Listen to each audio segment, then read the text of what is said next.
Last week, I was in the World Segregation Forum meeting tagged "An End to Racial Segregation." After the last speaker ended the speech, we were about to stand to finally recite the forum's anthem, only for the anchorman to rush back to the stage to announce yet another speaker.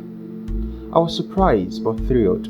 We were all expectant, waiting for this mysterious speaker. As the seconds passed by, we started hearing clumps of footsteps. As the time went by, the clumps intensified. Shortly, a dark-haired black man stood on the podium. I was really surprised. The face looked familiar. I went closer to look. "Is this not Martin Luther King Jr.?" I asked my neighbor. Surprised. This is a world-renowned veteran who died over 50 years ago. How come? How is this possible? I was confused, surprised, and bewildered. It looked as though it was a dream. Martin Luther was on the stage in flesh and blood. How is this possible? As I was still trying to get a grip of myself, he was on the microphone speaking loudly. My confusion intensified. How is this possible?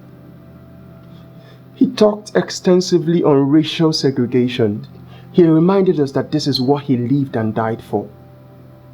Shortly, he pointed towards the audience, saying, "Young man, how do we end racial segregation?"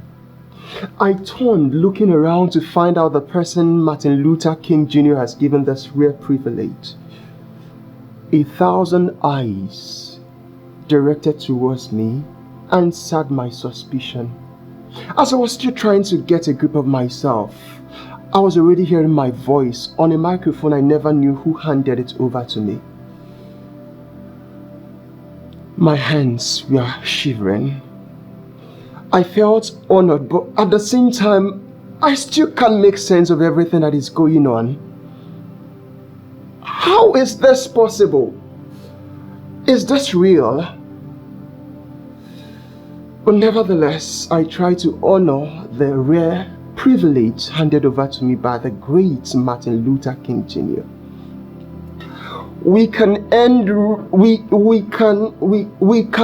racial segregation through, I stuttered. What was the feeling you got from my story? I know you were intrigued. This is a method called the cliffhanger. I'll tell you the rest of the story, probably at the end of the video. This is the essence of storytelling: to release dopamine, endorphins, and oxytocin. I'll tell you a brief and give you tips on how to write better stories for your listeners and for your readers. So pay close attention. Remember, the story will be finished at the end of this video, so stay tuned. First, you should have a story to tell. If you are given a topic, probably you experience something similar to what the topic is trying to convey. Write a story based on that. But if you don't, you can formulate one that is the essence of fiction. An example, I can remember participating in a storytelling contest tagged "Police Brutality in Nigeria." Personally, I haven't experienced police brutality, but I know those who have. I had to formulate a story based on their own stories. Guess what? I still made it to the list of winners. This is what I had to say after my name was announced as one of the winners. The second is tell your story using the first person pronoun. My years of experience in storytelling has taught me the emotion-evoking power of the first person pronoun. There's a difference between telling a story based on someone else's point of view than compared to when you tell the story from your own point of view. You essentially own the story. I can remember using this method to tell a story, referring back to the contest I told you I participated in point 1, the police brutality contest. I used another person's story, but nevertheless, I owned the story. The third is use suspense as a tool to hold your readers spellbound. Suspense is a tool good writers use to keep their readers or listeners intrigued.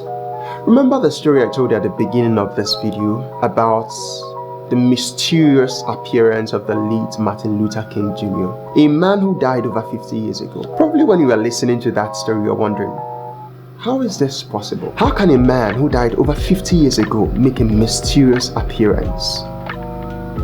There is no explanation to that.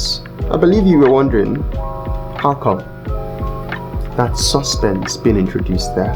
And I remember stopping halfway, telling you I'm going to finish the story later. That's a tool called the cliffhanger. I left you hanging, wanting more. The fourth is know as many English words as you can. Your vocabulary should be large. When I mean large, it should be large. This aids you in your description. For example, someone can say the sound from the cooking in the kitchen. That's big, it's wordy. Another person would be like the sizzling sound from the kitchen. It's two different things. Another person would be like the noise or the sound from the clumping of leaves. Another person would be like the rustling of leaves.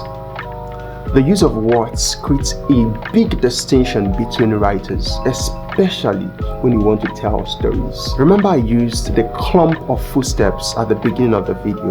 Another person would be like his footsteps or just the noise from his footsteps. The use of words creates a big distinction between writers. So pay close attention to the use of words and learn as many words as you can. Your repertoire should be very large. Lest I forget, I promised I'm going to complete the story I started at the beginning of the video. The story is quite large, but the end of it all is that it was a dream actually. Martin Luther didn't mysteriously appear on the stage. I can remember ending that story by saying that Martin Luther walked down the stage after I answered very well.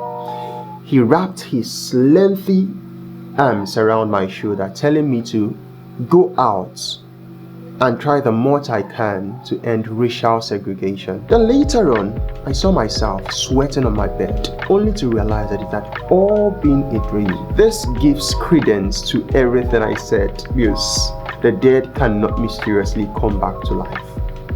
So try to use these elements or these tips to better tell your story. In a way of summarizing, remember that you should have a story to tell. If you don't, tell other people's story. That is where fiction can come in. 2. Try to tell your story in the first person pronoun. It evokes emotion. But if you can't, try to utilize other tips I gave in this video to better tell a story. Having said all of this, I believe you should practice all of the tips I've given you. Your storytelling skill would increase. In case you're interested in getting better with your writing skills, go to the description below, click the link you see there, and get a copy of my writing course. Thank me later when you're done with it. I'll see you in my next video. Bye!